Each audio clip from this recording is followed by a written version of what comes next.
Hello students, here once again.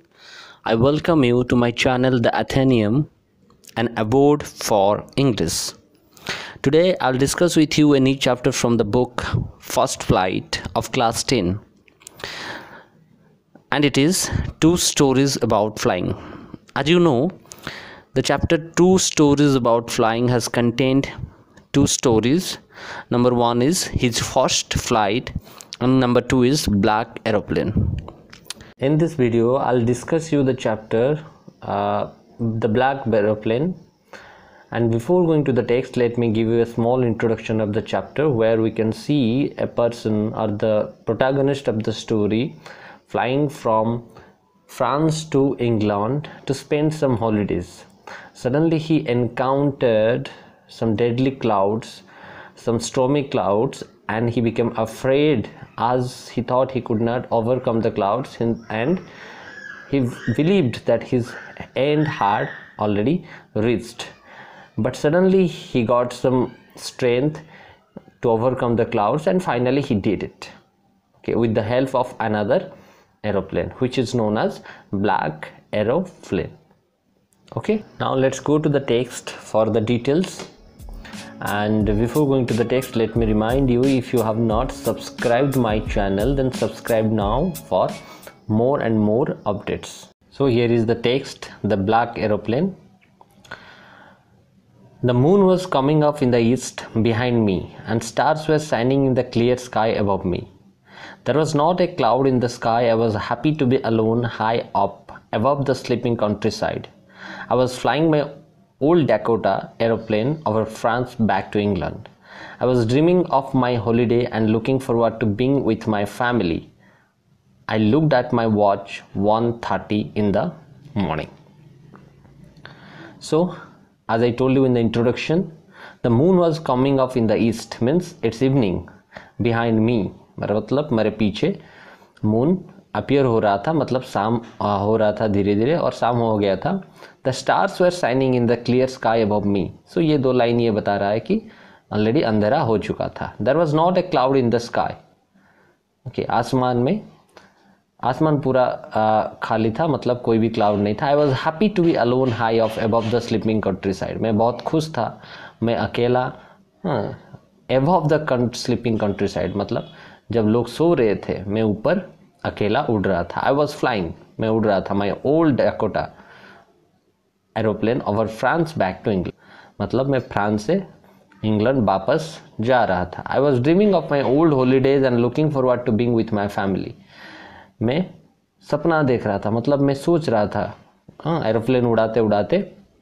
I was dreaming of my holiday, मैं जो छुट्टियों कैसे बिताऊंगा, कैसे छुट्टियों में एंजॉय करूंगा, वो मैं सोच रहा था. And looking forward to being with my family, मैं अपने परिवार के साथ मेरा छुट्टियां कैसे बिताऊंगा उसके बारे में मैं सोच रहा था. आई लुक्ड एट माय वॉच, मैंने अपने घड़ी को देखा. 1:30 इन द मॉर्निंग, मतलब रात की 1:30 AM हो चुका था. I should call Paris control soon, I thought. उन्होंने सोचा कि मैंने सोचा. आई थॉट मतलब जो राइटर है उन्होंने बोल रहे हैं कि मैंने सोचा कि चलो पेरिस कंट्रोल को कॉल करते हैं. ठीक है, पेरिस कंट्रोल मतलब जो होता है एरोप्लेन जो हो होता है, जहाँ पे कॉल करके पूछा जाता है दिशा के बारे में, जो पोजीशन के बारे में जो पूछा जाता है उसको. As I looked down past the nose of the aeroplane, I saw the lights of a big city in front of me. जब मैंने एरोप्लेन से नीचे देखने की कोशिश की तो मैंने देखा कि एक बहुत ही बड़ा सिटी है, उसमें बहुत सारे लाइट जल रहे हैं. I switched on the radio and said, मैंने अपना रेडियो ऑन किया. Paris control, Dakota DS088 here. Can you hear me? I'm on my way to England. Over. So this is the code of speaking. कैसे बात करते हैं वो बता रहे हैं. पेरिस कंट्रोल को कॉल करके रेडियो के थ्रू बात कर रहे हैं. The voice from the radio answered me immediately. DS088, I can hear you. You ought to turn 12 degrees west now. DS088, over. So वहाँ से भी रिप्लाई आ गया कि हाँ मैं आपको सुन पा रहा हूँ, आपको 12 डिग्रीज वेस्ट में टर्न करना है, घूमना है. Over. I checked the map and the compass, switched over to my second and last fuel tank, and turn the Dakota 12 degrees west towards England. तो मैंने देखा, आई चेक द मैप को मैंने चेक किया कि कैसे घूमना है, कहाँ पे घूमना है। Switched over to my second and last fuel tank. तो यहाँ पे सबसे बड़ी बात क्या है देखने वाली, कि उनका जो फ्यूल टैंक था, मतलब ऑयल टैंक था, वो ख़त्म होने वाला था, वो लास्ट था। And turn the Dakota 12 degree west. मैंने इंस्ट्रक्शन के हिसाब से, जो इंस्ट्रक्शन मुझे आया था पेरिस कंट्रोल से, मैंने उसी हिसाब से अपने एरोप्लेन को घुमाया 12 degrees. I'll be in time for breakfast, I thought. A good big English breakfast. Everything was going well. It was an easy flight. तो ये वाला जो पैराग्राफ है हमें नोटिस करना है। वो क्या बता रहे हैं कि मैं I'll be in time for breakfast, मतलब मैं ब्रेकफास्ट के टाइम पहुंच जाऊंगा आराम से। A good big English breakfast, मतलब यहाँ पे वो ब्रेकफास्ट के बारे में भी सोच रहे हैं कि सुबह जाके पहुंचूंगा and I will enjoy my breakfast. बहुत ही शानदार ब्रेकफास्ट में वहाँ पे खाऊंगा। एवरीथिंग वॉज गोइंग वेल, सब ठीक ठाक चल रहा था। It was an easy flight, मतलब मैं आराम से उठ के वापस आ रहा था। Paris was about 150 kilometers behind me when I saw the clouds, storm clouds. तो जब मैंने देखा कि सामने कुछ, सब तो ठीक ठाक चल रहा था अभी तक, लेकिन सडनली मैंने देखा कुछ क्लाउड्स आ रहे हैं मेरे सामने, और वो बहुत भयंकर क्लाउड थे, स्टॉर्म क्लाउड्स थे। ओके, दे वर ह्यूज, और वो बहुत ही बड़े थे, मतलब बहुत ही ख़राब सिचुएशन आने वाला था। और तब मैं ऑलरेडी पेरिस से 150 किलोमीटर्स आगे आ चुका था। I was far away from Paris. तब मैंने देखा है बहुत ही बड़े बड़े क्लाउड मेरे सामने आ गए। They look like black mountain standing in front of me across the sky. तो वो कैसे दिख रहे थे? जैसे दिख रहे थे मेरे सामने कोई पहाड़ खड़ा हुआ है, बहुत ही बड़े बड़े पहाड़। ओके, तो उसको क्रॉस करना, उसको निकलना बहुत मुश्किल हो जाएगा, ये मुझे पता चल गया था। आई could not fly of and over them. मुझे पता चल गया था मैं उसके ऊपर उड़ के नहीं जा पाऊंगा। And I did not have enough fuel to fly around them to the north और साउथ। और मेरे पास इतने फ्यूल भी नहीं है कि उसके चारों तरफ मैं घूम सकूं। जब वो क्लाउड कम हो जाएंगे तो मैं निकल के वहाँ से जा सकूं। तो इतना फ्यूल भी नहीं था मेरे पास उसके चारों तरफ घूमने के लिए। और मुझे ये भी पता था कि मैं वो जो क्लाउड्स हैं उन्हें पार नहीं कर पाऊंगा। I ought to go back to Paris, I thought. मुझे लगा कि चलो जितना फ्यूल है तो मैं पेरिस वापस पहुंच जाऊंगा, चलो वापस चले जाते हैं Paris. I thought but I wanted to get home, I wanted that breakfast. तो ये तो मेरे दिमाग में एक बार आया, मैंने सोचा कि चलो वापस पेरिस चले जाते हैं, बट मुझे मेरी ब्रेकफास्ट याद आ रहा था। I was just thinking about the huge big okay and delicious breakfast that I am going to have after reaching England. वो मुझे ब्रेकफास्ट याद आ रहा था। I'll take the risk, I thought, and flew that old Dakota straight into the storm. तो मैंने सोचा चलो risk ले लेते हैं, जो होगा देखा जाएगा। ओके, जो होगा आगे देखा जाएगा, लेकिन मुझे रिस्क लेना चाहिए। I thought I'll take the risk and flew that old Dakota straight into the storm.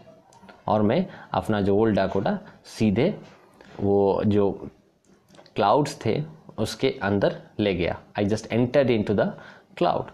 Inside the clouds everything was suddenly black. It was impossible to see anything outside the aeroplane. The old aeroplane jumped and twisted in the air. I looked at the compass. तो मैं तो अंदर घुस गया, लेकिन घुसने के बाद जो मेरा हाल हुआ वो बहुत बुरा हो गया। क्या हुआ ना, everything was suddenly black.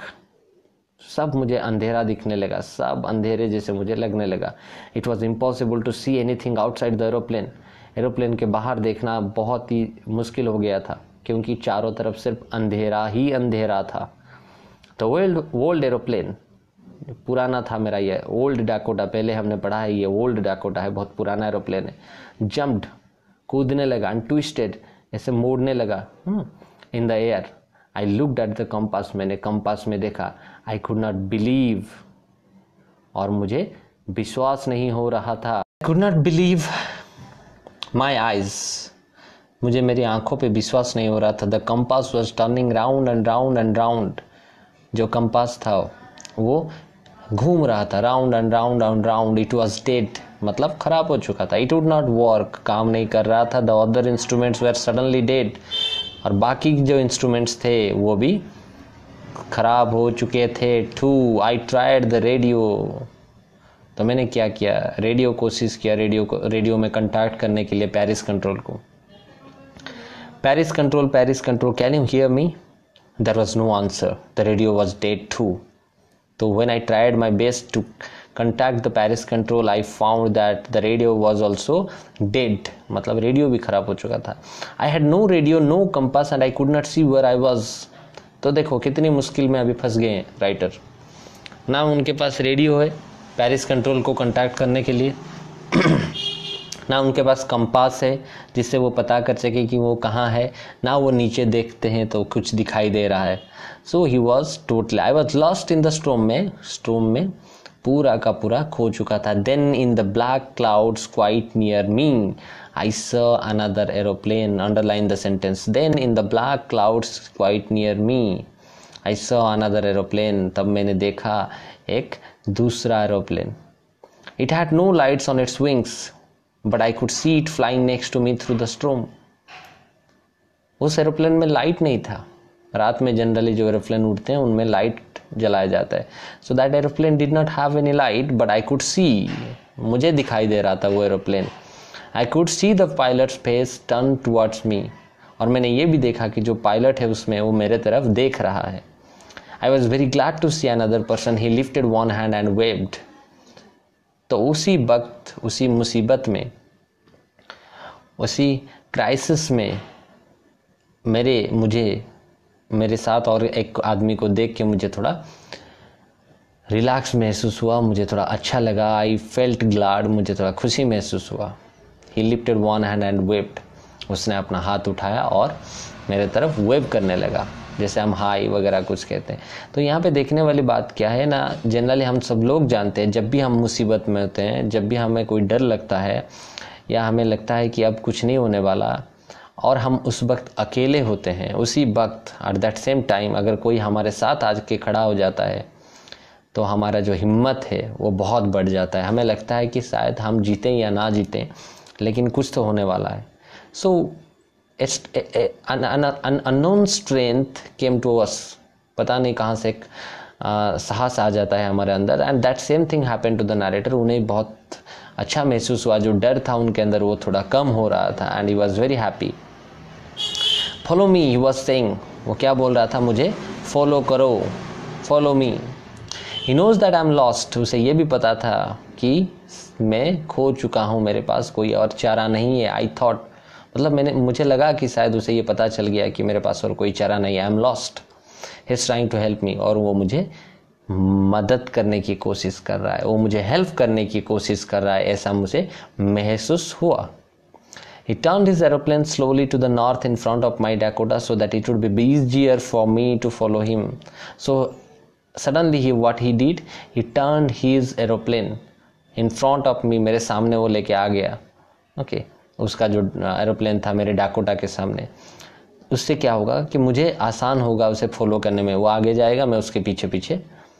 I was very happy to go behind the strange aeroplane like an obedient child. Underline this line. ये लाइन को हमें अंडरलाइन करना है. I was very happy to go behind the strange aeroplane. देखो, पहले तो एक अजीब सा अनजान सा एरोप्लेन था, अनजान सा पायलट था, कहाँ से आया था, कौन था, वो पता नहीं था. He was totally strange, but I was very happy. मैं बहुत खुश था उसे फॉलो करने के लिए. उसको फॉलो करने में मुझे बहुत अच्छा लग रहा था. और मैं कैसे फॉलो कर रहा था उसको, लाइक एन ओबीडियंट चाइल्ड. मतलब जैसे एक बच्चा जो कि हर बात मानता है, हर बात पे हाँ मिलाता है, जो भी कहूँ वो मान लेता है, जैसे बहुत ही ओबीडियंट चाइल्ड होता है, उसी ओबीडियंट चाइल्ड की तरह मतलब मैं भी उसे फॉलो करने लगा. Without any question, without any doubt, without any suspicion. बिना किसी डाउट के, बिना किसी संदेह के मैं उसे फॉलो करने लगा, एक ओबीडियंट चाइल्ड की तरह. After half an hour, the strange black aeroplane was still there in front of me in the clouds. आधा घंटा मैं उसे फॉलो करने लगा, वो आगे चलता गया और मैं उसे फॉलो करने लगा। एंड हाफ एन आवर मैंने देखा कि वो आगे जा रहा है और मैं उसे फॉलो कर रहा हूँ। Now there was only enough fuel in the old Dakota's last tank to fly for 5 or 10 minutes मोर। तो अभी सिर्फ मेरे डैकोटा में इतना फ्यूल था कि मुझे लग रहा था, क्या लग रहा था, कि मैं निकल जाऊंगा इस मुसीबत से। पर मैंने देखा कि जो मेरे जो ओल्ड डैकोटा है उसमें और जितना फ्यूल बचा है, enough fuel, okay, I can fly maximum 5 or 10 minutes, 5 से 10 मिनट तक मैं उड़ सकता हूँ। उसके बाद मेरा फ्यूल ख़त्म हो जाएगा और शायद एरोप्लेन क्रैश भी हो जाए। I was starting to feel frightened again, but then he started to go down and I followed through the storm. तो मुझे फिर से डर लगने लगा था। I was starting to feel frightened, फिर से मुझे ये महसूस हो रहा था, डर महसूस हो रहा था और मुझे डर भी लग रहा था। But then suddenly मैंने देखा, he started means the pilot in the black aeroplane started to go down, और वो नीचे जा रहा है। And I followed through the storm, मैंने भी उसे, जैसे मैं पहले से उसे फॉलो कर रहा था उस तरह से मैंने अभी भी उसे फॉलो किया और नीचे जाने लगा। Suddenly I came out of the cloud and saw 2 long straight lines of lights in front of me. जब मैं नीचे जाने लगा ब्लैक एरोप्लेन को फॉलो करते करते, तब मैंने देखा कि मैं जो क्लाउड्स था, स्ट्रोमी क्लाउड्स थे, डेडली क्लाउड्स थे, वहाँ से मैं बाहर आ चुका हूँ। And I saw 2 straight lines, सीधे 2 लाइन मैंने देखा, लाइन खींचा हुआ है, lights in front of me, okay, 2 सीधे लाइन के लाइट जल रहे हैं, पूरे स्ट्रेट लाइन के लाइट जल रहे हैं और वो मेरे सामने हैं। And it was a runway on airport. Runway मतलब जहाँ पे जो एरोप्लेन टेक ऑफ करने के लिए, जहाँ पे पहले वो रन करता है, मतलब पहले वो वहाँ पे चलता है फिर टेक ऑफ करता है। तो मैंने देखा एक रनवे है मेरे सामने और वो एक एयरपोर्ट है, मतलब आई वॉज सेफ। मैं तब तक सेफ हो चुका था, मतलब और कोई खतरा नहीं था मेरे पास। Although my fuel was finishing, और मेरा जो फ्यूल ख़त्म हो रहा था, लेकिन मुझे एक एयरपोर्ट मिल गया था और मैं I was safe. I turn to look for my friend in the black aeroplane but the sky was empty. तो जब मैंने पीछे मुड़ के देखा और चारों तरफ देखने की कोशिश की कि कहाँ पे है मेरा जो दोस्त जिसके वजह से मैं अभी जिंदा हूँ और मैं सेफ हूँ, तो मैंने देखा द स्काई वॉज एम्प्टी, आसमान में कोई नहीं था। There was nothing there, the black aeroplane was gone, I could not see it anywhere. कोई भी नहीं था वहाँ पे आसमान में। तो यहाँ पे एक क्वेश्चन आता है, तो कहाँ गया वो black aeroplane? Okay, I could not see it anywhere, मैं कहीं पे भी उसे देख नहीं पा रहा था, पूरा आसमान खाली था। The whole sky was empty. I landed and was not sorry to walk away from the old Dakota near the control tower. मैं उतरा अपने डैकोटा से, मैंने अपना टेक ऑफ लैंड किया उस एयरपोर्ट में, हम अपने एरोप्लेन से उतरा। I am not sorry to walk away from the old Dakota near the control tower. बिना किसी दिक्कत के मैं वहाँ पे जो कंट्रोल टावर था उस एयरपोर्ट में, वहाँ पे मैं चला गया, मतलब जो ऑफिस जैसा वगैरह कंट्रोल टावर समझ लो। I went and asked a woman in the control centre where I was and who the other pilot was, I wanted to say thank you. तो मैं सीधे उस कंट्रोल टावर पे गया और वहाँ पे जो एक औरत बैठी हुई थी रिसेप्शनिस्ट के हिसाब से या कुछ भी, उसे मैं डायरेक्ट पूछा कि ये जगह कौन सा है, मैं कहाँ पे हूँ, और मेरे साथ जो पायलट था और मेरे साथ जो एक एरोप्लेन उड़ रहा था, जो पायलट मेरे साथ उड़ रहा था वो कहाँ है। मैं उसे शुक्रिया कहना चाहता हूँ, धन्यवाद देना चाहता हूँ। I want to say thank you to that pilot, because of him today I am safe. She looked at me very strangely and then laughed.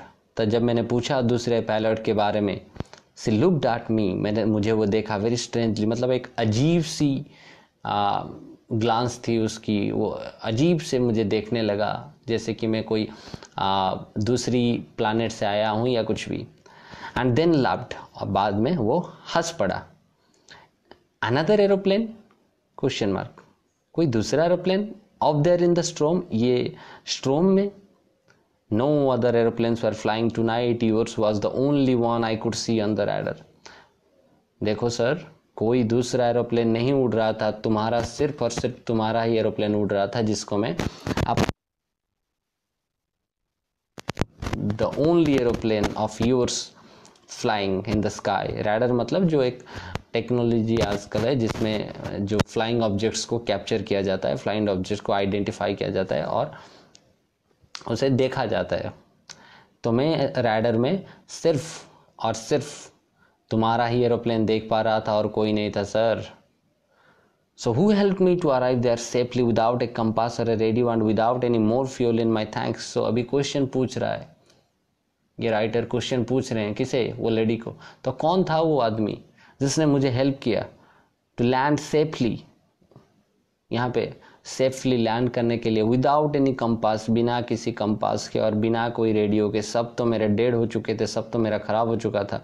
So who help me to land in this airport and without any more fuel, और मेरे पास fuel भी नहीं था, fuel भी ख़त्म होने वाला था इन माई टैंक्स।